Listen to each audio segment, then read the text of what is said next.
A 72-year-old woman lives in her son's house, but he is rarely present due to work. Despite all the sacrifices she made for him in his youth, she now faces the indifference and mistreatment of her daughter-in-law. As the days pass, the elderly mother struggles in silence, hoping her son will one day discover the truth about her suffering. If this story interested you, don't forget to subscribe to our channel and tell us what city you're watching us from. We continue. I promise this will be the best story you'll ever hear in your life. The day dawned slowly over the Brighton Beach neighborhood in London.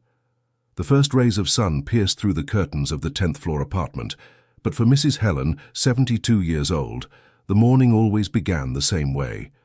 The cold of the kitchen's marble floor touched her fragile legs as she sat there, in the corner, observing the plate that had been left on the counter. The food was old, the soggy rice mixed with sour beans and a piece of dried chicken that looked more like rubber. The acrid smell invaded her nostrils, making her stomach churn, but she knew that was all she would have to eat that morning. Helen looked around the spacious and modern kitchen, with gleaming appliances and a dining table that never welcomed her. Everything there was beautiful, impeccable, but none of it was for her. Her presence in that space seemed like an inconvenience, a shadow that shouldn't be there. With trembling hands, she picked up the fork and tried to bring some of that food to her mouth. The sour taste exploded on her tongue, and she felt the nausea rise in her throat. She swallowed with difficulty, her eyes teary, but she dared not complain. Complaining meant causing trouble, and she didn't want to be a bigger burden than she already felt she was. The kitchen door opened with a dry creak, and Marianne entered in her white silk robe, her hair perfectly styled even at that hour of the morning. She cast a disdainful look at Helen, her lips curling into a sarcastic smile that didn't reach her eyes. Marianne was beautiful, everyone said so, tall, elegant, with that air of someone who knew exactly what she wanted and how to get it. At 35, she was everything expected of a successful wife. Her husband, Roderick, was a respected lawyer who worked at one of the largest firms in London, and she was proud to say she had achieved the perfect life. But for Helen, Marianne was the personification of a silent nightmare. "Are you done with this rubbish?" Marianne's voice cut through the silence like a razor. Helen swallowed hard, trying not to show how much those words hurt her. She nodded slightly, lowering her eyes to the almost untouched plate. Marianne let out a short, mocking laugh. "Of course not. You're so fussy, so demanding. You should be grateful to have a roof over your head and food, even if it's leftovers. Many people out there don't even have that." Helen pressed her lips together, feeling tears burn in her eyes, but she didn't allow them to fall. Crying in front of Marianne was giving her more ammunition, more reasons to humiliate her. So she remained silent as she always did, letting the cruel words echo in the emptiness of her already wounded soul. Marianne opened the refrigerator and began preparing Roderick's breakfast. Fresh fruit cut with precision, warm French bread that had been delivered minutes before, freshly squeezed orange juice, scrambled eggs with cheese and ham. The contrast between that meal and Helen's plate of spoiled food was stark, but no one but the two of them seemed to notice. "When you're finished eating, wash the dishes and sweep the living room. The maid only comes tomorrow and I'm not doing her job." Marianne spoke without looking at Helen, busy, arranging her husband's breakfast tray. Helen felt a tightness in her chest. Her knees constantly ached, her spine complained with every movement, but she knew that protesting was useless. Marianne always found a way to turn the situation around, to make her seem lazy or ungrateful. "Yes, Marianne." Helen's voice came out low, almost a whisper. Marianne finally turned to face her, her eyes gleaming with cold cruelty. "And take a shower, okay? You smell awful." "I don't want Roderick to come home and smell that old person's stench." The words were like daggers, each one leaving an invisible but deep mark. Helen nodded again, getting up with difficulty from the cold floor. Her legs trembled, not just from the physical effort, but from the emotional weight she carried every day. She picked up the plate and took it to the sink, beginning to wash the dishes while Marianne left the kitchen with the perfectly arranged tray, taking breakfast to the bedroom where Roderick was still sleeping. Helen looked out the kitchen window, watching life unfold outside. People hurried by on the sidewalk, Cars honked in the morning traffic. The world spun as it always had. But for her, everything seemed to have stopped in time. She remembered when she was young, strong, full of dreams. She remembered how she worked tirelessly to give Roderick everything he needed. She washed clothes for neighbors, sold cakes at the market, cleaned other people's houses. All so her son could study, so he could have opportunities she never had. Roderick was her whole life, her only son, fruit of a brief marriage with a man who left her when the boy was only 3 years old. She raised Roderick alone with love, dedication, and sacrifice. He was intelligent, hard-working, and she always knew he would go far. And he did. He graduated in law, got an excellent job, married a beautiful woman. Helen should have been proud, and she was. But that pride came with a pain she couldn't express in words. When Roderick married Marianne 5 years ago, Helen still lived in her simple house in the suburbs. It was small, humble, but it was hers. There she had her privacy, her things, her memories. But as the years passed, her health began to falter. High blood pressure, joint pain, vision that was no longer the same. Roderick insisted she come live with them. He said it was to take care of her, to have her close so she wouldn't be alone. Helen resisted at first, but eventually gave in. After all, he was her son, and she wanted to be close to him. At first, Marianne was helpful, even friendly. She helped Helen with things, talked, smiled. But as soon as the routine was established, everything changed. Roderick spent the entire day at the office, often arriving late at night.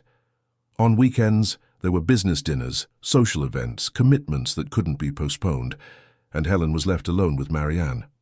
That's when her daughter-in-law's true face began to appear. First it was small things, acidic comments about the way Helen spoke with a provincial accent, jokes about her simple clothes, her humble tastes. Then came the orders. Do this, clean that, don't touch this. Helen tried to understand. After all, Marianne was the lady of the house. She had the right to want things her way. But soon the comments and orders turned into something much worse. The food Helen received was always leftovers and often spoiled. Her room, which was already the smallest in the apartment, looked more like a storage closet. Marianne treated her like a maid, but worse still, like someone who didn't even deserve basic respect. And Helen endured everything in silence, because Roderick was happy. He loved Marianne, trusted her, and Helen didn't want to be the reason for problems in her son's marriage. She had already sacrificed so much for him. What were a few more sacrifices? If she complained, if she told the truth, Roderick might not believe her. Or worse, he might believe it, and his marriage would collapse. Helen couldn't live with that guilt. So she chose silence.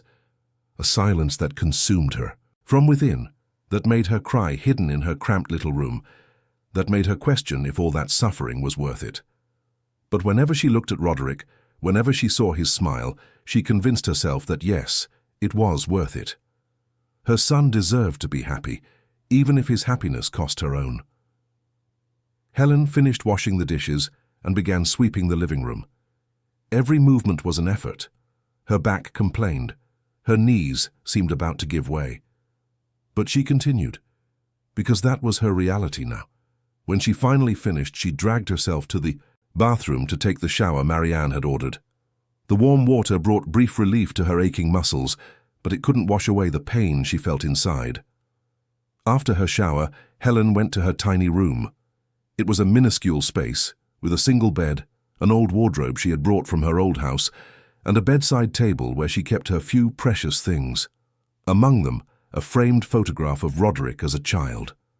He was about 6 years old in the photo, a huge smile on his face, holding an ice cream she had bought with a week's wages.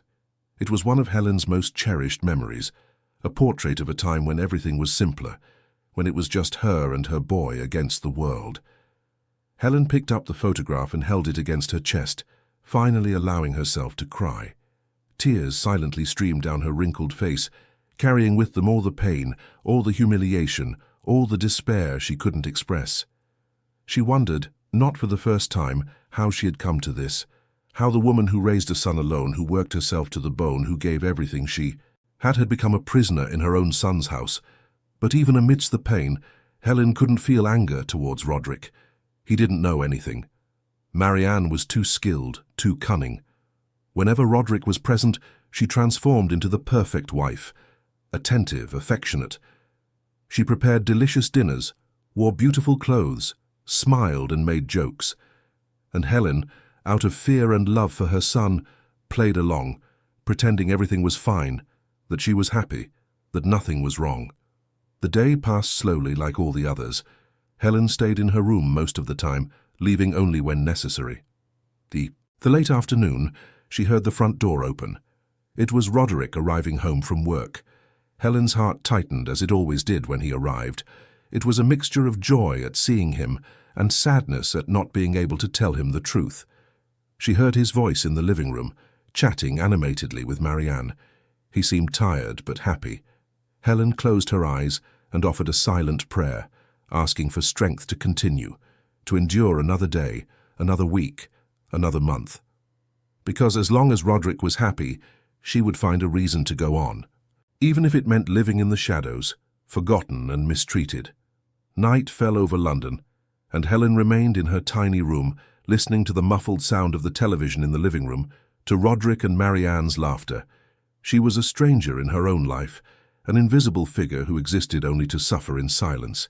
And so ended another day in the life of Mrs. Helen, a life that was once full of purpose and love, but that was now just a shadow of what it used to be. Days turned into weeks and weeks into months in a routine that seemed endless. Helen always woke before dawn, her body already accustomed to the constant tension that prevented her from sleeping deeply. She heard the sounds of the house slowly coming to life.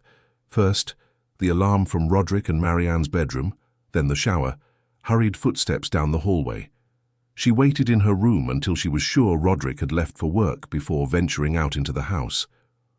On that Thursday morning, Helen carefully left her room, her bare feet barely making a sound in the hallway. The kitchen was empty, but there were signs of Roderick's morning meal, breadcrumbs on the table, a half-empty coffee cup, the smell of scrambled eggs in the air. For Helen, there was only a piece of stale bread and a glass of water. She ate in silence, slowly chewing the hard bread that hurt her sensitive gums. Marianne appeared shortly after, already dressed to go out.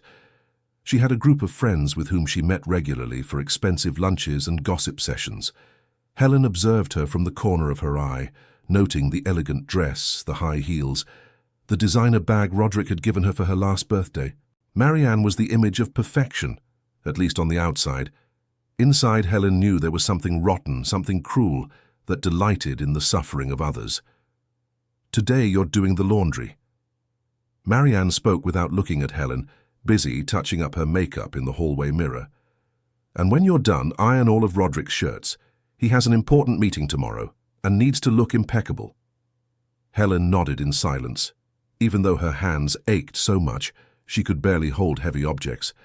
The utility sink was too deep and she had to bend in a way that left her back in agony. But complaining was not an option. "Oh, and one more thing." Marianne turned, her eyes fixed on Helen with that expression she knew so well, a mixture of disdain and superiority. "Tonight I'm preparing a special dinner for Roderick. An important client of his is coming for dinner. You will stay in your room and you will not appear. I don't want him to see you with that suffering face. It evokes pity, and that's not good for business." Helen felt the words like a slap in the face, but only lowered her head. "All right, Marianne. It was always like this. Always obedient, always submissive, always silent."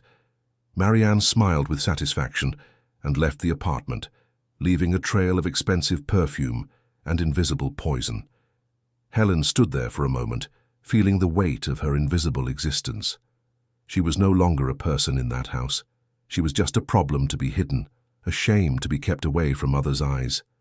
The day passed with Helen working non-stop. She washed piles of clothes, her hands becoming wrinkled and sore in the cold water. Then she ironed Roderick's shirts one by one, being careful not to leave any marks. Every movement was torture, but she persisted because it was what was expected of her. In the middle of the afternoon, when she finally finished, she dragged herself to her room and lay on the bed, exhausted. It was then that she heard voices. Marianne had returned and was in the living room talking on the phone with someone. Helen approached her bedroom door, leaving it ajar just enough to listen. She didn't intend to eavesdrop, but something in Marianne's animated voice caught her attention. "Oh, darling, you can't even imagine." Marianne laughed, that sharp laugh Helen hated so much. "The old woman is getting worse every day. This morning she had an old dishcloth face, all shriveled up, looking like she was going to fall apart at any moment. I told her to stay locked in her room tonight. Imagine the embarrassment if Dr. Maxwell, that important client of Roderick's, saw that thing wandering around the house." Helen felt her chest tighten, tears burning in her eyes. She knew Marianne didn't like her, but hearing those words, that raw cruelty, was like being stabbed. She continued listening, unable to move away, as if trapped in a painful trance. "And the worst part is she gives me that victim look, you know?" Marianne continued, her voice full of venom. "As if I'm the villain of the story. I give her food, I give her shelter, and she gives me that poor me look. Sometimes I think she does it on purpose to make me feel guilty. But it won't work. I work hard to keep this house perfect, to be a good wife, and I'm not going to let a grumpy old woman ruin everything." The friend on the other end of the line must have said something, because Marianne laughed again. "Oh yes, Roderick is a sweetheart, but he's so naive. He believes everything I say. When he asks about his mother, I always say she's fine, that she's resting, that it's just old age. And he believes it, because he trusts me.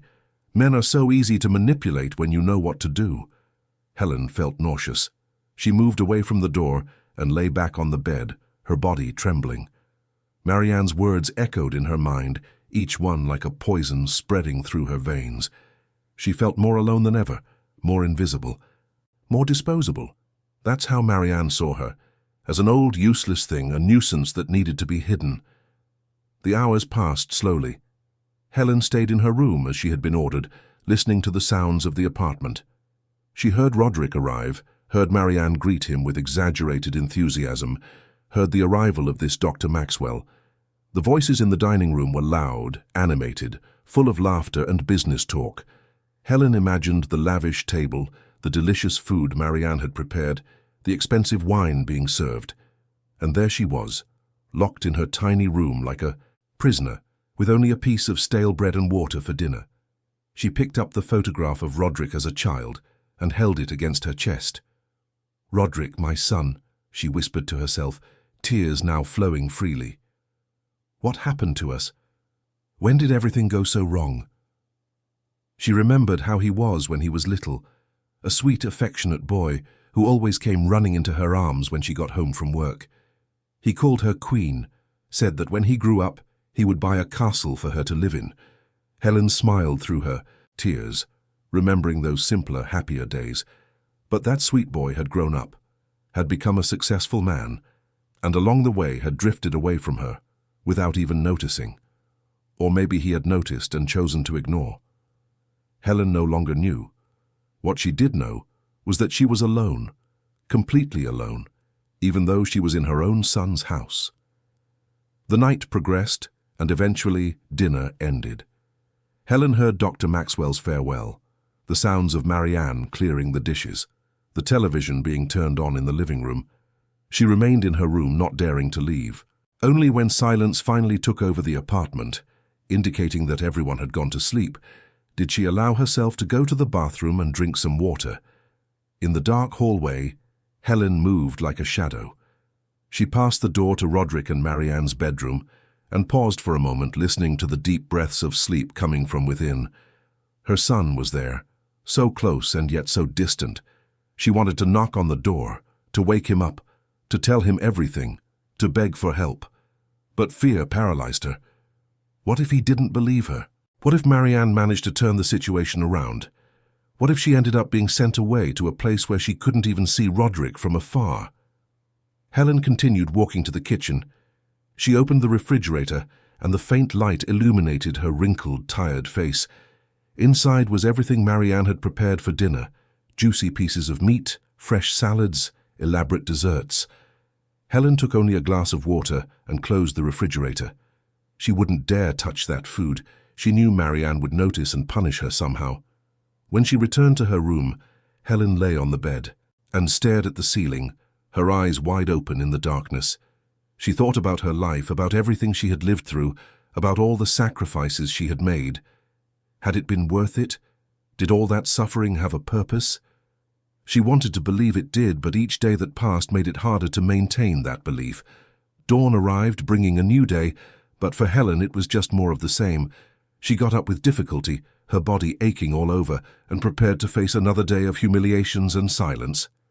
But something inside her was beginning to change, even if she wasn't yet fully aware of it. A small spark of revolt, tiny but present, was beginning to ignite in her tired chest. That morning, when Marianne entered the kitchen and saw Helen sitting on the floor eating scraps of food, she delivered her usual cruel remark. Helen, however, for the first time in a long time, raised her eyes and looked directly at Marianne. It was only a second, a brief moment of visual connection, but there was something different there, a spark of resistance, a flicker of dignity that had not yet been completely crushed. Marianne noticed and frowned, uncomfortable. "What is it? Is there a problem?" Helen quickly lowered her eyes again. "No, Marianne, no problem." But that brief moment hung in the air, like a premonition that something at some point would have to change. The question was merely when and how. Roderick left for work that day without even passing through the kitchen, as usual. He was increasingly absent, increasingly absorbed by his professional responsibilities. Helen saw him only in glimpses, through the crack in her bedroom door, and her heart tightened. He seemed tired, worried, and she wished she could comfort him as she did when he was little. But those days were long gone, lost in a past that would never return. The day followed its usual course. Helen cleaned, washed, ironed, always in silence, always obedient. But that spark that had ignited was still there, small but persistent, slowly burning deep within her being. It was the beginning of something, although she didn't yet know exactly what. It was the seed of a change that sooner or later would blossom and transform everything. Because even the most tired souls have a limit, and Helen was dangerously close to reaching hers. The heat of the London summer made everything even harder. Helen felt the sweat trickling down her back as she hung clothes on the service yard's clothesline. The sun beat down strongly that January afternoon, and the air was heavy, humid, almost suffocating. Her hands trembled as she clipped each piece of clothing, the clothespins slipping between her weak fingers. She had to try several times before she could fasten a sheet, and when she finally succeeded, she felt a sudden dizziness. The world spun around her. Colors blurred. The ground seemed to rush closer. Helen tried to hold onto the clothesline, but her legs didn't respond. She fell, her fragile body hitting the hot floor of the service area. The last thing she heard before everything went dark was the sound of hurried footsteps. When she woke up, she was lying on the living room sofa. Her body was drenched in sweat, her head throbbed, and there was a damp cloth on her forehead. She blinked several times, trying to focus her vision, and saw the worried face of Nora, the maid who came to the apartment 3 times a week. Nora was a middle-aged woman with kind eyes and calloused hands from hard work. She was one of the few people who treated Helen with a minimum of humanity. "Mrs. Helen, you gave me a terrible fright."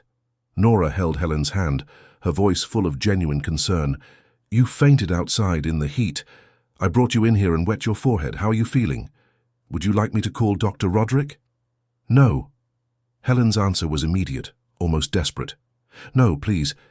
Don't call Roderick. He's working. I don't want to bother him. I'm fine. It was just the heat." Nora frowned clearly, unconvinced. "But Mrs. Helen, you're not well. You're very weak, very thin. When was the last time you ate a real meal?" Helen looked away, unable to answer. Nora sighed, her face showing a mixture of pity and indignation. She knew what was happening in that house. She wasn't blind.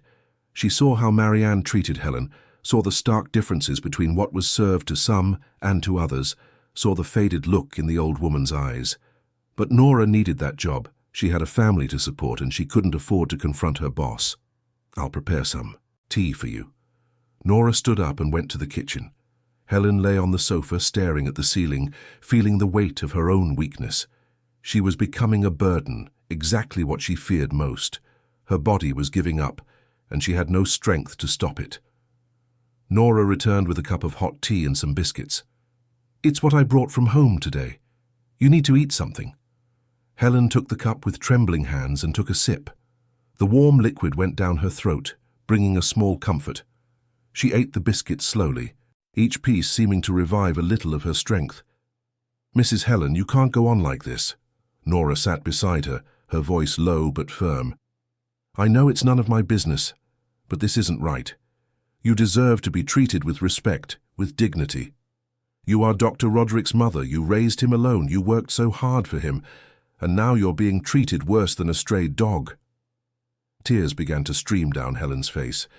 She couldn't hold them back this time. It was the first time in a long time that someone recognized her suffering, that saw beyond the facade of normality she was forced to maintain. "Nora, I can't say anything. If Roderick finds out, it will be worse. Marianne is very clever. She will turn everything against me. He will believe her, not me." Nora shook her head, visibly frustrated. "But you can't live like this. This is destroying your health. It's killing you slowly." Helen closed her eyes, Nora's words echoing in her mind. She knew it was true. With each passing day she felt weaker, closer to the end.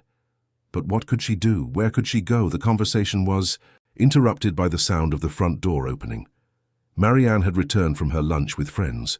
She entered the living room and stopped when she saw Helen lying on the sofa with Nora beside her. "What happened here?"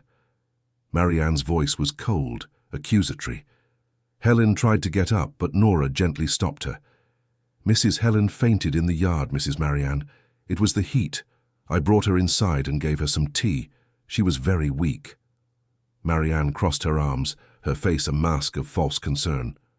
"Oh, really? And why didn't you call me?" "Because Mrs. Helen asked me not to bother anyone. She didn't want to worry Dr. Roderick."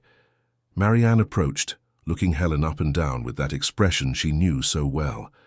"Always being dramatic, aren't you, Helen? Always trying to get attention." Nora opened her mouth to protest, but Helen squeezed her hand, signaling her to be quiet. It wasn't worth it. Marianne would only make things worse. "All right, Marianne. I'm already better. It really was just the heat." Marianne let out a short laugh. "Of course it was. Now get up and go to your room. You're making a mess of my living room." Helen got up with difficulty, feeling her legs wobbly, but refused to show weakness in front of Marianne. She walked slowly to her room, each step a battle against the dizziness that still tormented her. When she closed the door behind her, Helen finally allowed herself to collapse. She sat on the bed and put her face in her hands, sobbing softly. How much longer could she endure? How much longer until her body simply gave up? And when that happened, would Roderick finally see the truth? Or would Marianne manage to hide even that? Outside, in the living room, Nora collected the teacup and went to the kitchen. Marianne followed her, her tone changing to something more menacing. "Nora, I hope you understand that what happens in this house stays in this house. I don't want you spreading gossip around, telling stories to my husband or anyone else. Is that clear?" Nora turned to face her, anger simmering within her, but she held back. "Yes, Mrs. Marianne, it's clear." Marianne smiled, satisfied. "Good. Now finish your work and you can go." Nora clenched her fists but obeyed. She needed that job, but she swore to herself that one day somehow she would help Mrs. Helen. That situation could not continue. The following weeks were even harder for Helen. The fainting episode left her even more debilitated.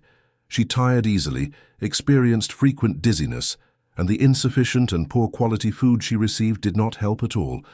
Her body was literally consuming itself, burning its last reserves of energy.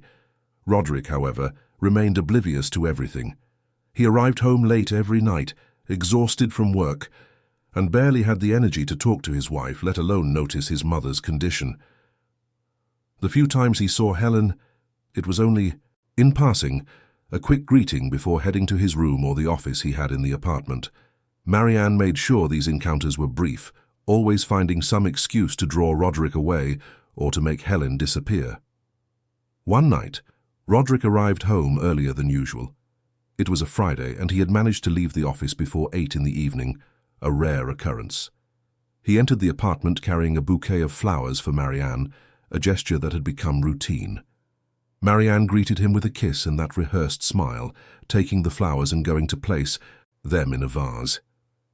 Helen was in the living room at that moment, sitting in the farthest armchair, almost hidden in the shadows.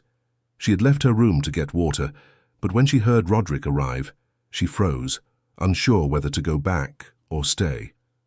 Roderick saw her, and his face lit up. "Mother, hi. How are you?" Helen tried to smile, but it came out more like a grimace. "I'm fine, son. And you? How was work?" "It was good. It was good." Roderick approached, and for the first time in weeks, truly looked at his mother. And what he saw disconcerted him. Helen was visibly thinner, her face hollowed, her eyes sunken with deep dark circles. Her skin had an unhealthy pallor, and she seemed to have aged 10 years since he had last truly paid attention.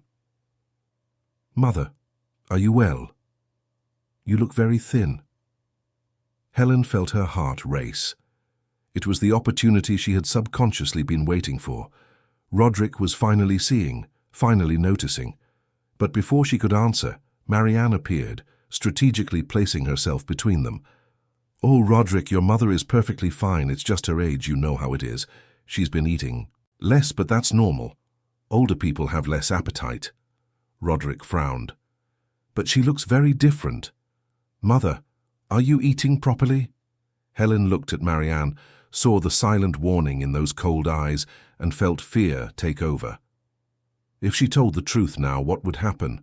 Marianne would deny everything, turn the situation around, make it seem like Helen was making up stories, that she was senile, that she was problematic. And then what would be left for her? Roderick would be torn between wife and mother, and Helen couldn't live with that guilt. "Yes, I am, son. It's, as Marianne said, age is catching up. I get tired faster, eat less. But everything's fine, don't worry about me." The disappointment in her own heart was overwhelming, but she didn't let it show. Roderick seemed to accept the explanation, but there was a flicker of doubt in his eyes. Marianne quickly changed the subject, pulling Roderick to the kitchen with the excuse of showing him the dinner she had prepared. Helen was left alone in the living room, tears silently streaming. She had had her chance and wasted it out of fear of being a burden, of causing problems, of destroying her son's happiness. She got up slowly and returned to her room, closing the door behind her. That night, she cried until she had no more tears, clutching the photograph of Roderick as a child, wishing she could go back in time to those simpler days when it was just her and her boy against the world, when the love between them was pure and unquestionable. Since that night, Roderick noticed Helen's debilitated appearance. Something changed. It wasn't a drastic change, but small things began to happen. Roderick started observing more, asking questions, coming home at unexpected times. Marianne noticed and intensified her efforts to control the narrative, but for the first time in years, small cracks began to appear in the perfect facade she had built. One Tuesday morning, Roderick woke up with a headache and decided to work from home. Marianne clearly didn't expect this, and Helen could see the tension on her face when he announced he would be staying in the apartment. Throughout the morning, Marianne was on her best behavior, preparing fresh coffee for Roderick, offering to make his lunch, keeping everything impeccable. And for Helen, for the first time in weeks, she served a decent meal. Nothing elaborate, but at least it was fresh food in reasonable quantity. Helen ate in silence in the kitchen, observing Marianne's sudden change in behavior. It was obvious what was happening. Roderick's presence forced Marianne to wear her mask, and Helen temporarily benefited from it. But she knew that as soon as Roderick left, everything would go back to normal. Or worse, Marianne might punish her for the inconvenience of having to pretend. Roderick spent most of the day locked in his office, making video calls and analyzing documents. Helen heard his muffled voice through the closed door, negotiating contracts, discussing strategies. Her son was brilliant, successful, everything she had always dreamed he would be. But at what cost? Success had consumed so much of him that there was almost nothing left for the people who truly mattered. In the middle of the afternoon, Roderick left his office to get water. Helen was passing through the hallway at that moment, coming from the bathroom. They almost bumped into each other. "Sorry, Mother." Roderick smiled, but it was a tired smile. "How are you feeling today?" Helen hesitated before answering. "I'm fine, son. You're working too much. You should rest more." Roderick sighed, running his hand through his hair. I know. But it's an important phase. We're closing some big contracts. As soon as this passes, I promise I'll take a vacation and we'll spend more time together." Helen nodded, having heard that promise before. She knew the vacation would never come, that there would always be another contract, another important client, another urgent project. "Mother, are you sure everything's all right?" Roderick looked her in the eyes, and Helen saw genuine concern there. "Is Marianne taking good care of you?" The question caught Helen off guard. It was the first time Roderick had specifically asked about how Marianne treated her. Her heart began to beat faster. It was another opportunity, perhaps the last she would have. She opened her mouth to speak, to finally tell the truth. But then she saw Marianne appear at the kitchen entrance, her eyes fixed on her with a silent but clear warning. "Marianne has been very attentive, Roderick. You're lucky to have such a dedicated wife." The words came out automatically, betraying her true feelings.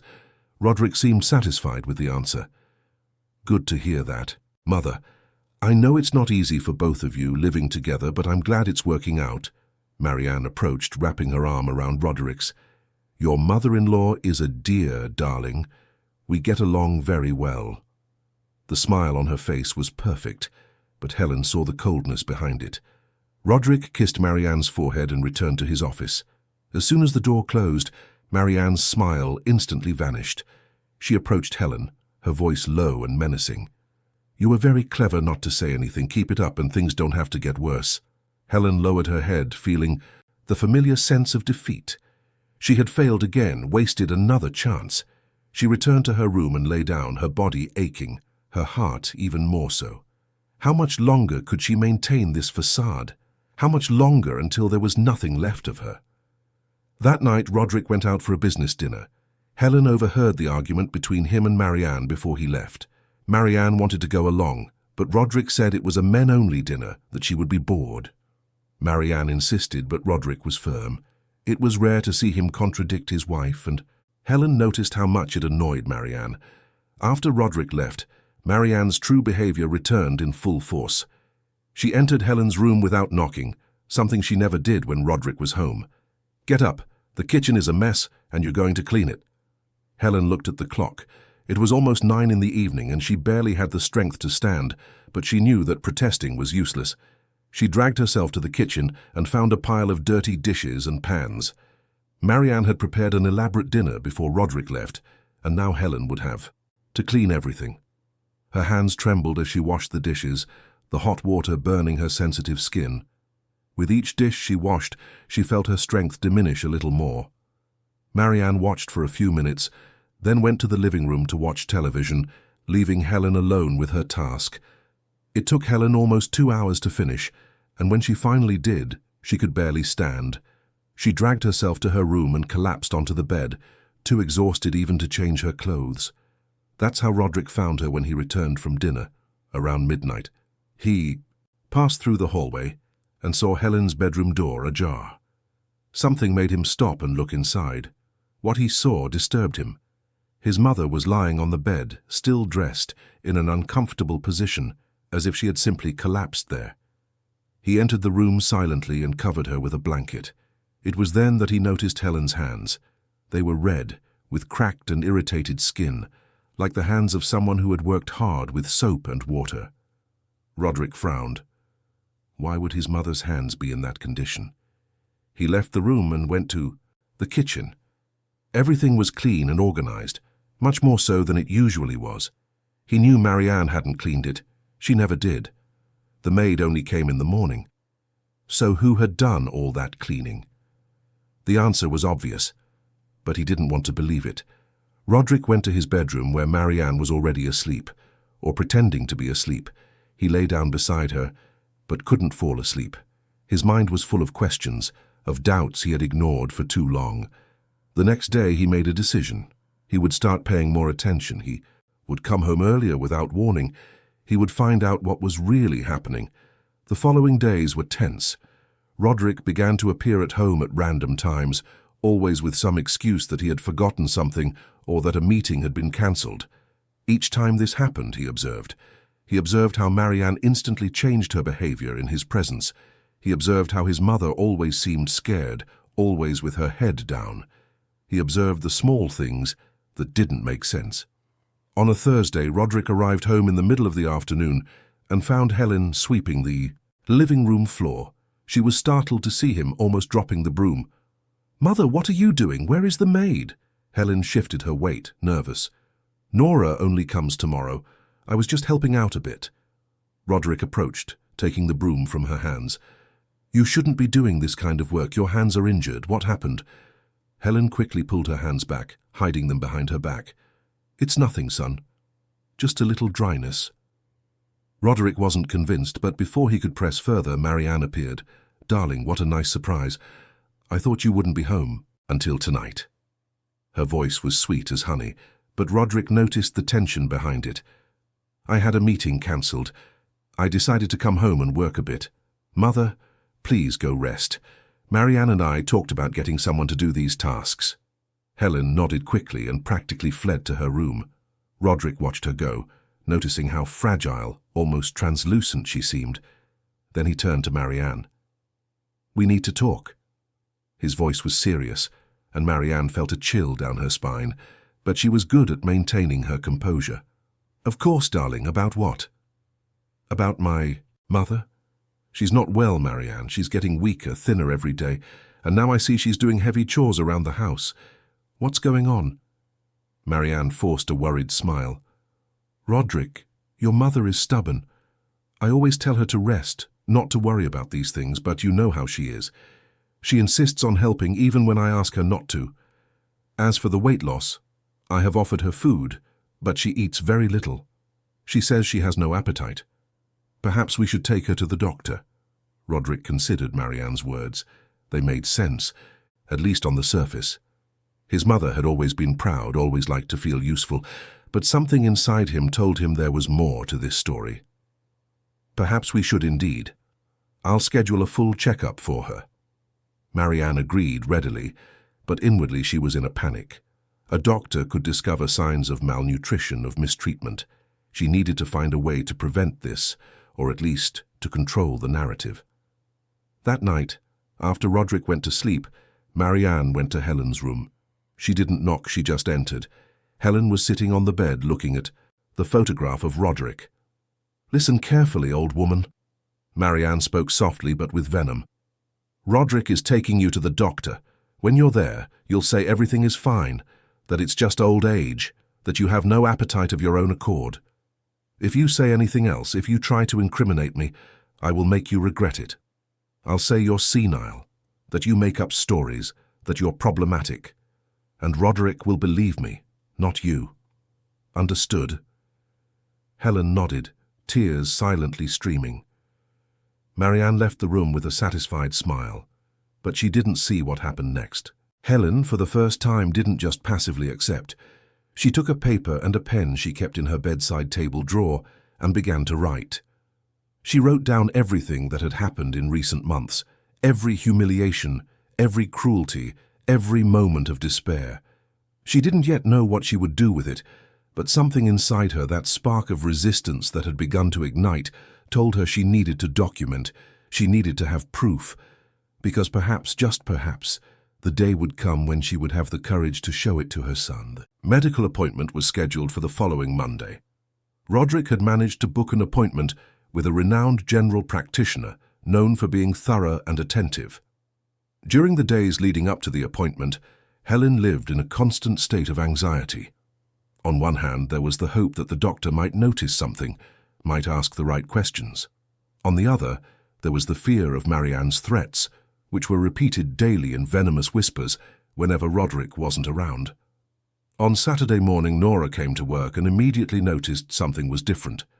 Helen seemed even more downcast, her sunken eyes revealing sleepless nights. While Marianne was busy talking on the phone in her room, Nora approached Helen in the kitchen. "Mrs. Helen, you need to tell someone what's happening. Look at yourself. You're wasting away. If you continue like this, You won't last much longer." Helen looked around nervously before responding. "Roderick is taking me to the doctor on Monday." Nora squeezed Helen's hand. "Then tell the doctor everything. He will understand. He will help." But Helen shook her head. "Marianne said that if I speak, she will say I have mental problems, that I make up stories. And Roderick will believe her, Nora. He always believes her."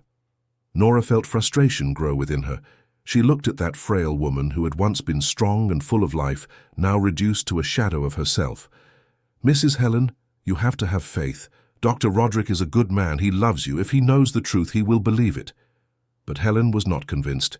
Fear had taken root so deeply that she could barely imagine a different scenario. Sunday was especially difficult. Roderick had invited some friends over to watch a football game at the apartment. Marianne prepared a true feast, with various snacks, imported beers, elaborate dishes. Helen was instructed to stay in her room all day, making no noise, not appearing. It was as if she didn't exist, as if she were a shameful secret that needed to be kept hidden. From her room, Helen heard the laughter, the animated conversations, the sound of the television. She imagined Roderick there, happy and relaxed with his friends, and her heart ached. That was the son she had raised, that successful man who had an active social life and a brilliant career. But he had no idea what was happening just a few meters away, behind the closed door of a cramped little room. When night fell and the friends left, Helen finally came out to go to the bathroom. She passed through the living room and saw the mess left behind. Dirty dishes, empty bottles, scattered crumbs. And she knew, even without anyone saying, that it would be she who would have to clean all that the next morning. Monday dawned with rain. The sky was grey, heavy, as if reflecting Helen's state of mind. Roderick quickly had breakfast and announced that he would come home to pick her up at 10 o'clock. Marianne offered to accompany them, but Roderick said it wouldn't be necessary, that it would be a quick consultation. Helen saw the flicker of frustration in Marianne's eyes, but she disguised it well, maintaining her forced smile. As soon as Roderick left, Marianne approached Helen. "Remember what we discussed. One wrong word, and you'll regret it for the rest of your days." Helen nodded in silence, but inside her that spark of resistance burned a little stronger. She thought of the letter she had written and hidden among her clothes in the wardrobe. She thought of all the humiliations, all the suffering, and something inside her began to murmur that perhaps, just perhaps, it was time to stop being afraid. When Roderick returned to pick her up, Helen put on her best dress, a simple blue one that was years old but still well preserved. She combed her white hair and tried to present herself as best as possible. In the car, Roderick asked questions about how she was feeling, if she had any specific pains, if she was taking her medications. Helen responded with monosyllables, too nervous to trust her own voice. Dr. Henry Alistair's office was in a modern building in Chelsea. The waiting room was comfortable, with up-to-date magazines and a small water feature that created a relaxing sound. Helen sat beside Roderick, her hands clasped in her lap, her heart beating fast. What would she do when the doctor asked questions? Would she continue lying, or would she finally find the courage to tell the truth? "Mrs. Helen," the nurse called, and Helen stood up with difficulty. Roderick went with her, but Dr. Henry asked to do an individual assessment first. "It's protocol," he explained. "Then you can come." "Tasty tita." Roderick agreed and returned to the waiting room. Helen was left alone with the doctor, and she felt panic rise. Dr. Henry was a man in his 50s, with greying hair and a kind gaze. He gestured to the chair for Helen and began to ask the usual questions. Full name, age, medical history. Then he moved on to more specific questions. "How is your diet, Mrs. Helen? Have you been eating regularly?" Helen hesitated. "More or less, doctor. Sometimes I don't have much appetite." The doctor made notes and continued. "And what about sleep? Pains? Any specific symptoms you'd like to mention?" Helen answered mechanically, giving vague responses, trying not to reveal too much. But when Dr. Henry asked to examine her, there was no hiding it. He immediately noticed the excessive thinness, the protruding ribs, the loose skin that indicated rapid weight loss. He noticed her cracked hands, her weak nails, the signs of malnutrition. "Mrs. Helen, You are severely underweight for your height and age. Dr. Henry spoke seriously. How much do you eat per day and what kind of food? Helen felt tears burn but fought to hold them back. I eat what they give. Me, doctor. The doctor stopped writing and looked directly at her. What they give you, you don't choose your own food? That simple question was like opening a floodgate. Helen tried to hold back, tried to maintain the pretense, but she couldn't anymore. Tears began to stream, and with them came the words she had held onto for so long, pain she had buried so deep. I live with my son, doctor. He took me in to live with him and his wife. But she doesn't treat me well. The food she gives me is always spoiled, old. Leftovers. She makes me work even when I'm sick. She humiliates me. She calls me names when my son isn't present. Dr. Henry listened in silence, his face growing increasingly serious. Continue, Mrs. Helen. Tell me everything. And Helen told him. She told him about the cold mornings in the kitchen, about the sour rice and the dry chicken. She told him about the orders to clean, sweep, wash, even when she could barely stand. She told him about the insults, the threats, the constant psychological cruelty. She told him about how Marianne completely changed in front of Roderick, about the perfect facade that deceived everyone. And your son knows nothing of this? Helen shook her head. I tried to tell him, but I was afraid. She said that if I spoke, she would make it seem like I have mental problems, that I make up stories. And Roderick trusts her, doctor. He loves her. I don't want to destroy his marriage. I don't want to be a bigger problem than I already am. Dr. Henry stood up and gently placed his hand on Helen's shoulder. Mrs. Helen, do you understand that what is happening is abuse? You are being mistreated in your own son's home. This cannot continue. You are malnourished, debilitated, and if there isn't an urgent change, your health will worsen even further. Helen sobbed, finally allowing herself to feel all the pain she had repressed. But, doctor, what can I do? I have nowhere to go, I have no money, I have no one but my son. The doctor took a tissue and offered it to Helen. You did the right thing by telling me. Now, with your permission, I will speak with your son. Helen felt the panic return. No, doctor, he won't believe it, and Marianne will make me pay for it. Dr. Henry shook his head firmly. Mrs. Helen, I am a doctor. I will present the medical facts, the physical signs of malnutrition and neglect. These are not opinions or stories, they are evidence. Your son is a lawyer. He understands evidence, he will believe it. Helen wanted to protest more, but she was too exhausted, physically and emotionally exhausted, so she just nodded, letting the doctor take control of the situation. Dr. Henry left and called Roderick to come in. When Roderick saw the tears on his mother's face, his heart tightened. Mother, what happened? What did the doctor say? Dr. Henry closed the door and motioned for Roderick to sit down. Dr. Roderick, I need to have a serious conversation with you about your mother's health. Roderick felt his blood run cold. Is she sick? Is it serious? The doctor took a deep breath before continuing. Your mother is malnourished, severely malnourished. She has lost about 15 kilograms in recent months, is anemic, with severe nutritional deficiencies. And this is not the result of any illness. It is the result of inadequate nutrition and extreme stress. Roderick looked at Helen, confused. But how? She lives with me. She has access to food. Dr. Henry looked directly into Roderick's eyes.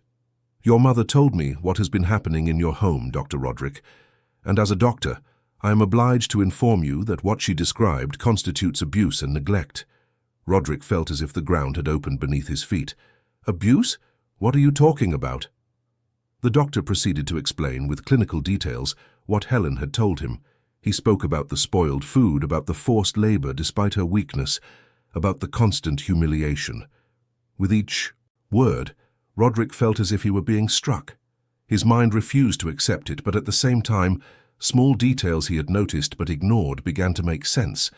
Helen's injured hands, her dramatic weight loss, the fear he saw in her eyes, the way she always flinched in Marianne's presence. Roderick looked at his mother, who was sitting with her head down, crying silently. Mother, is this true? Why did you never tell me? His voice came out trembling, full of emotion. Helen finally looked at him, her eyes red and swollen. I was afraid, son, afraid. You wouldn't believe me.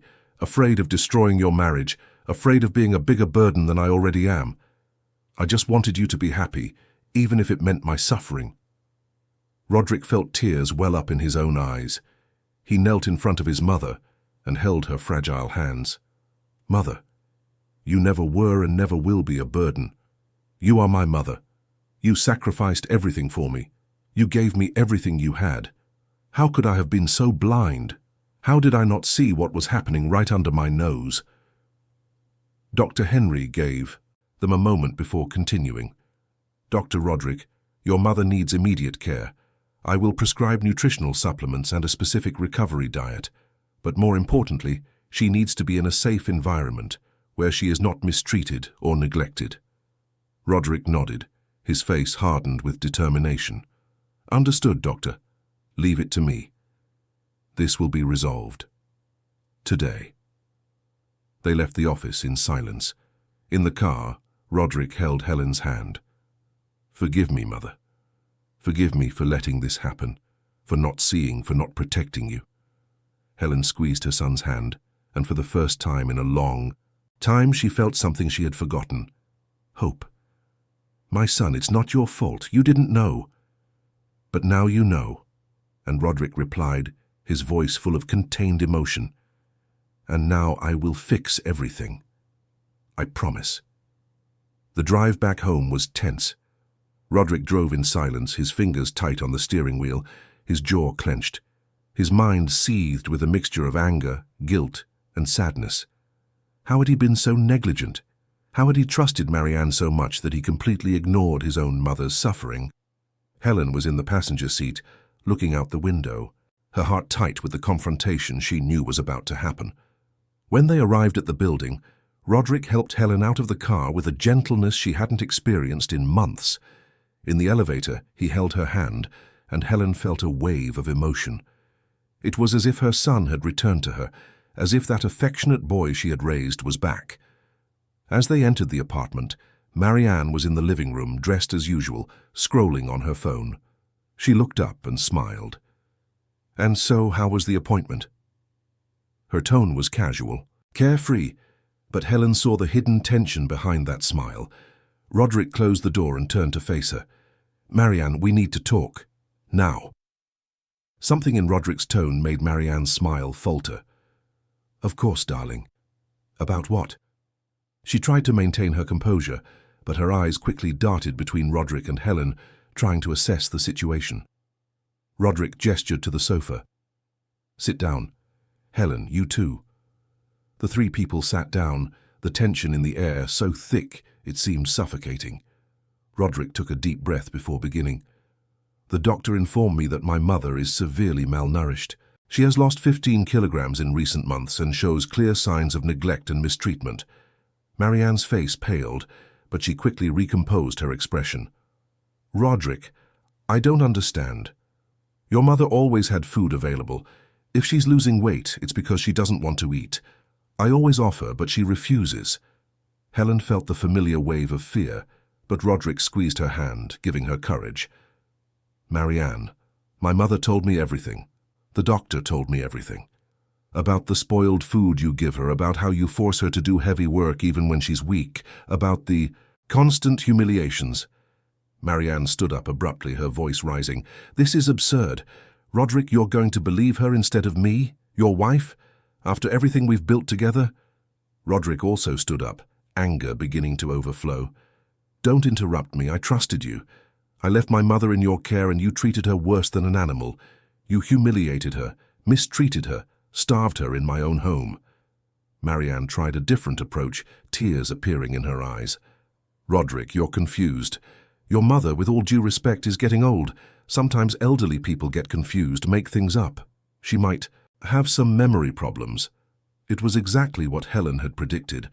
Marianne was trying to make her seem senile, discredited, but Roderick didn't take the bait. "The doctor examined my mother, Marianne. The signs of malnutrition are real and documented. Her hands are raw from so much dishwashing and cleaning. She has bruises on her knees from kneeling on the floor. These are not inventions, they are physical evidence." Marianne realized that strategy wasn't working, so her expression changed, the mask finally falling. Her face contorted into a mixture of rage and contempt. "All right, Roderick. You want the truth? The truth is, I'm tired of pretending. Tired of having to put up with that grumpy old woman in my house. Yes, I gave her old food. Yes, I made her work. And do you know why? Because she's a burden, a nuisance. She should be grateful to have a roof over her head." The silence that followed was deafening. Helen felt tears stream down, but this time they weren't just tears of sadness. There was also relief. The truth was finally exposed. There were no more masks, no more pretense. Roderick looked at Marianne as if seeing a stranger. "How could I have married you? How did I not see who you really are?" Marianne let out a bitter laugh. "You didn't see because you didn't want to see, Roderick. You were so busy with your work, so absorbed in your own life that you never stopped to look around. And I used that to my advantage. I don't regret anything. Your mother is a pathetic old woman who clings to her son because she has nothing else in life." Roderick took a step forward, his voice low but laden with contained fury. "Get out of my house. Now." Marianne crossed her arms. "This house is mine too. I'm your wife." "Not legally," Roderick replied, and Helen saw the determination in his eyes. "You are staying here, but the apartment is in my name. I want you to leave. Take your things and go. Tomorrow my lawyer will contact you to begin separation proceedings." Marianne tried to argue, tried to negotiate, but Roderick was inflexible. With each passing minute, his anger grew, fueled by the guilt of having failed his mother and the betrayal of having been deceived for so long. Finally, seeing she had no other option, Marianne went to the bedroom and started packing. Helen sat on the sofa, trembling, barely believing what was happening. Roderick sat beside her and hugged her. "Forgive me, Mother. Forgive me for letting this happen, for not seeing, for not protecting you." Helen leaned her head on her son's shoulder and cried, but this time they were tears of liberation. "You didn't know, son. I hid it from you out of fear. But now it's all right. Now we're together." Marianne took almost 2 hours to pack her things. When she finally left, carrying suitcases and boxes, she cast one last venomous look at Helen. "You won, old woman, but don't think you'll be happy." Helen didn't respond. She didn't need to. Marianne's mere absence was victory enough. The door closed with a dull thud, and a different silence filled the apartment. It was no longer the heavy silence of oppression, but a light, almost peaceful silence. Roderick looked around the apartment as if seeing it for the first time. He had lived there for years, but now he realized he had never truly paid attention. He had been blind to so much, too absorbed in his own life to see what was happening right under his nose. "Mother, we're going to make some changes around here. First, you're moving out of that tiny room. You'll stay in the guest suite, which is much larger and more comfortable. Second, we're going to hire someone to help with the household chores and make it clear that you don't need to do anything but rest and recover." Helen nodded, still processing everything that had happened. It was as if she had woken from a long and terrible nightmare. "Son, I don't want to be a problem. You have your life, your work." Roderick shook, his head firmly. "You never were and never will be a problem, Mother. I was a terrible son, but that will change. From now on, you are my priority." That night, for the first time in months, Helen ate a real meal. Roderick ordered food from a restaurant, and they dined together in the living room, talking, laughing, reconnecting. Helen ate slowly, savoring each bite, still not fully believing that this was real, that the nightmare was over. Roderick watched his mother eat, his heart aching to see how fragile she was, but also hopeful. She would recover. He would make sure of it. After dinner, Roderick helped Helen move into the guest bedroom. It was a spacious room with a comfortable queen-size bed, a private bathroom, and a large window overlooking the sea. Helen sat on the bed and felt the tears return. She had forgotten what it was like to be treated with dignity, with respect, with love. Roderick sat beside her. "Tell me about when I was a child, Mother. I want to remember the good times." And Helen told him. She told him about the difficult but happy days when it was just her and him, about the sacrifices she made with love, about the dreams she had for his future. Roderick listened to every word, letting the tears flow freely. He remembered the boy he was, his mother's unconditional love, and swore to himself that he would never again allow her to suffer, that he would never again be negligent with those who truly mattered. The night progressed, and eventually Helen began to feel sleepy. It was a different kind of sleep, not the tense and restless sleep she had in the cramped little room, but a peaceful, secure sleep. Roderick covered her with the soft duvet and kissed her forehead. "Sleep well, mother, I'm here, I'll always be here." Helen closed her eyes, and for the first time in a long time she slept deeply, without nightmares, without fear, because she was finally truly home, not just physically but emotionally. Her son had returned to her, and that was all she ever wanted. The next day, Roderick took several measures. He called his lawyer and initiated divorce proceedings. He found a nutritionist specializing in elderly patients to create a meal plan for Helen. He hired a nurse to make regular visits and monitor her recovery.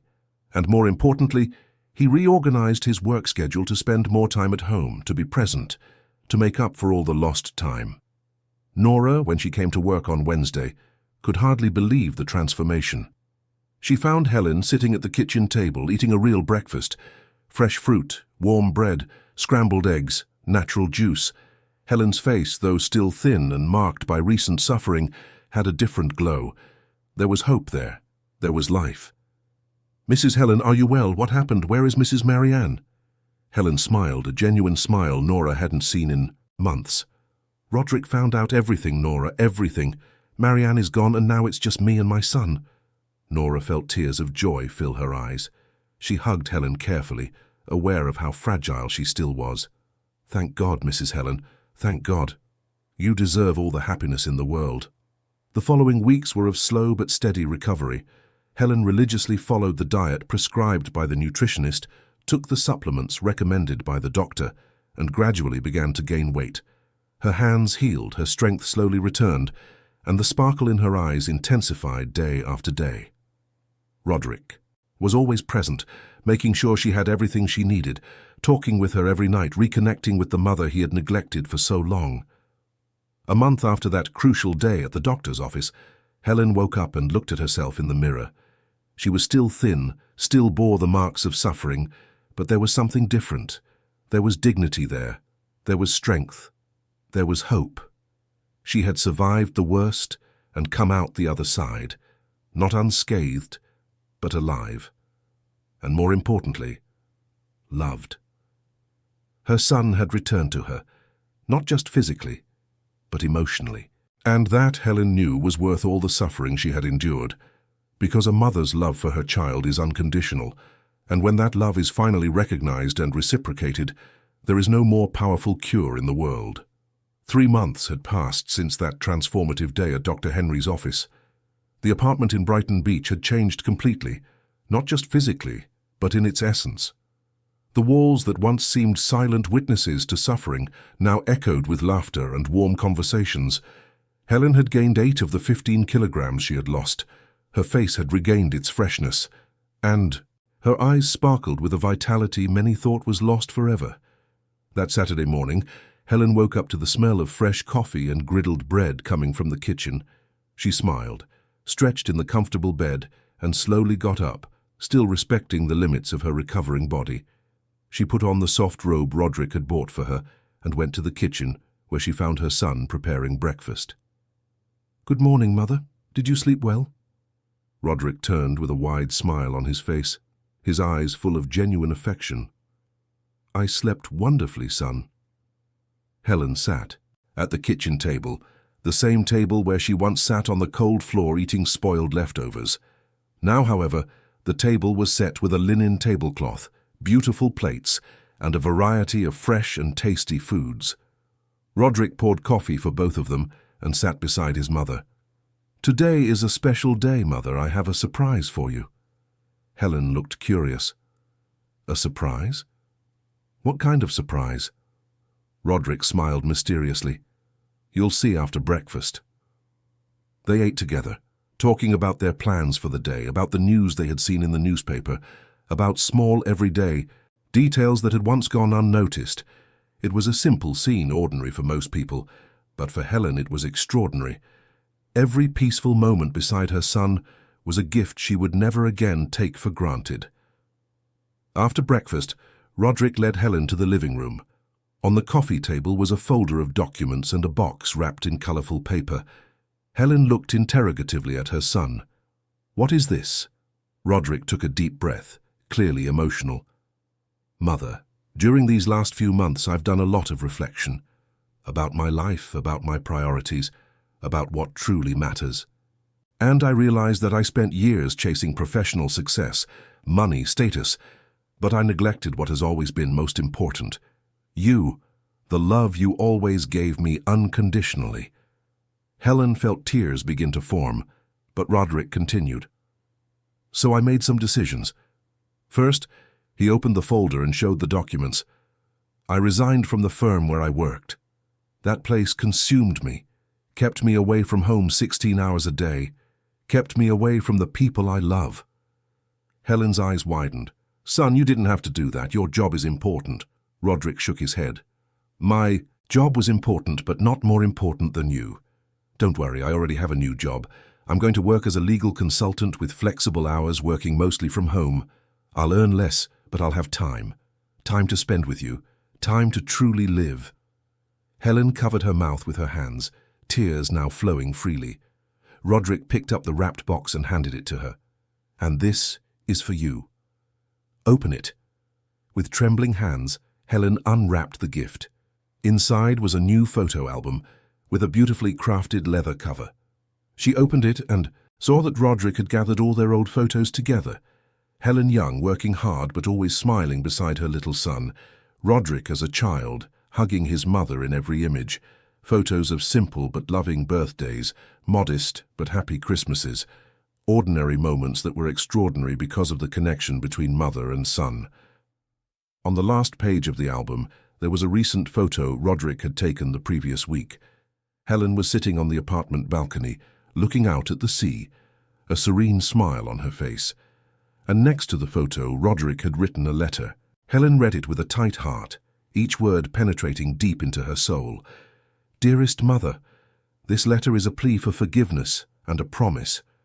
Forgiveness for being blind, for neglecting you, for failing to protect you when you needed it most.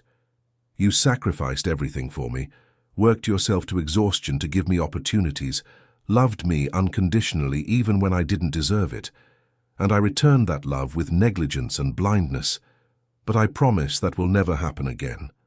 I promise to be present, to take care of you as you took care of me, to honor the sacrifice you made. You are my heroine, my inspiration, my foundation. Without you, I would be nothing. I love you more than words can express. Your son, Roderick." Helen couldn't hold back her sobs. They were tears of pure emotion, of gratitude, of love overflowing from her heart. Roderick knelt beside her and hugged her, both crying together, releasing months of pain, guilt, suffering, and finally, healing. "Son, you have always been my reason for living.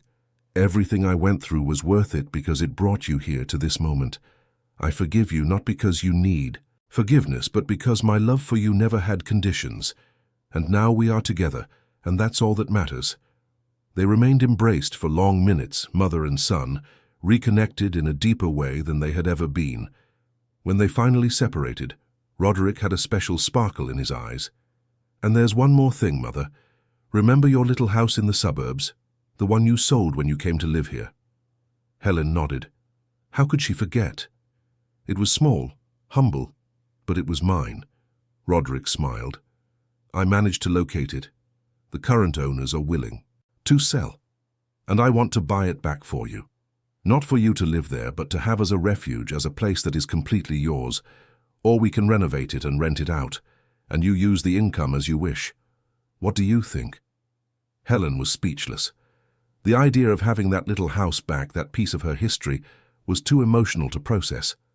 "Son, this is too much. You've already done so much." Roderick held his mother's hands. "Mother, you spent your life giving me everything. Now it's my turn to give back. Let me do this. Let me take care of you as you deserve." At that moment, Helen realized she had come full circle. She had fallen into the deepest abyss of despair, had lost her dignity, her health, almost her life.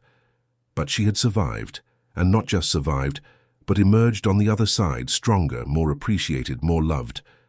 The suffering had been terrible, but it had served a purpose. It had opened Roderick's eyes, had shattered illusions, had exposed the truth, and from the truth a stronger and more genuine reconnection than they had ever had was born. The following months brought even more positive changes.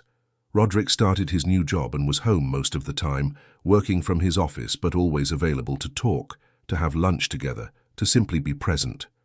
Helen continued to recover, not only physically but emotionally. The invisible wounds took longer to heal, but with Roderick's love and support, she felt she was finally becoming whole again.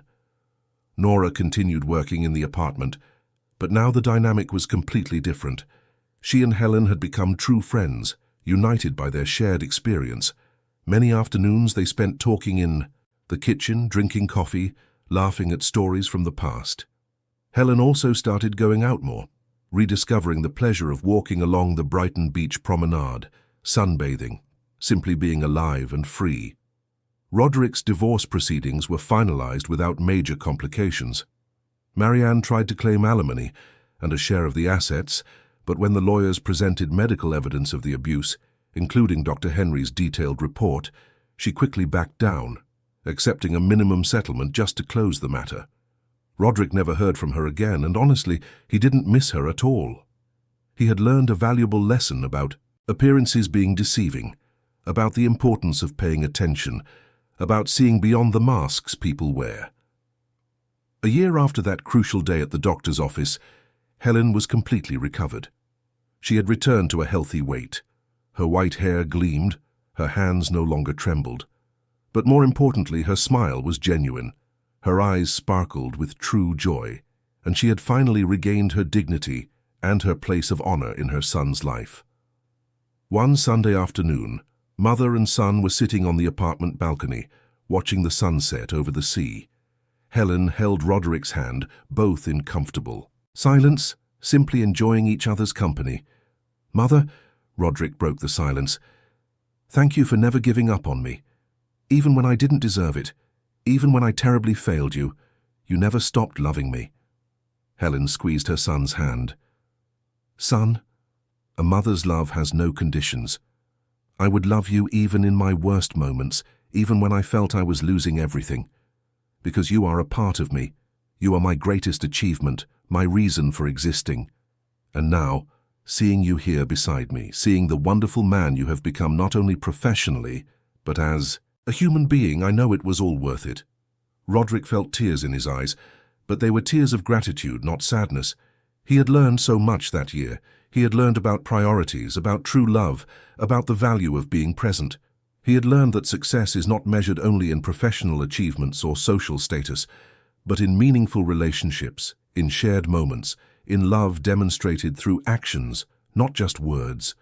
The sun dipped below the horizon, painting the sky with shades of orange, pink, and purple. It was a beautiful spectacle, but for Helen and Roderick the true beauty was there, in that moment of deep connection, in that love that had been tested, broken, and rebuilt stronger than ever.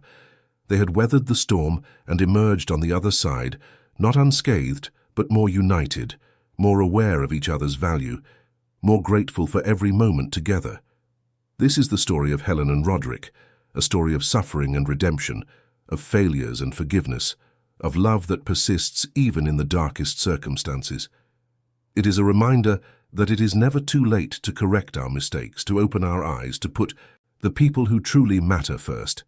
And it is a celebration of the love between mother and son, a love that, when true and nurtured, can overcome any obstacle, heal any wound, and bring light even to the deepest darkness. Dear listeners, we hope the story of Helen and Roderick has touched your hearts deeply. This narrative reminds us of the importance of paying attention to the people we love, of never letting work or other distractions blind us to the suffering of those closest to us.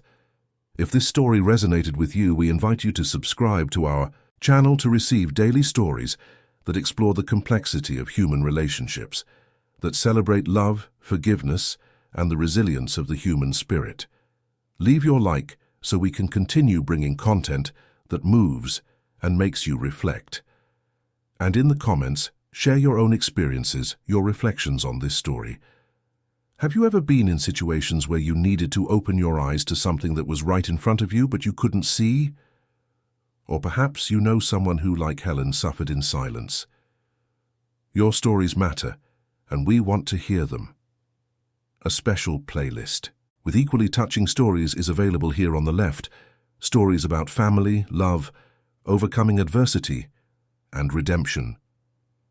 Don't miss our next content, where we will continue exploring the depths of human experience. Until the next story, and always remember to take care of those you love, to be present, to see beyond appearances, because true love, especially the love between parents and children, is the most precious asset we have in this life.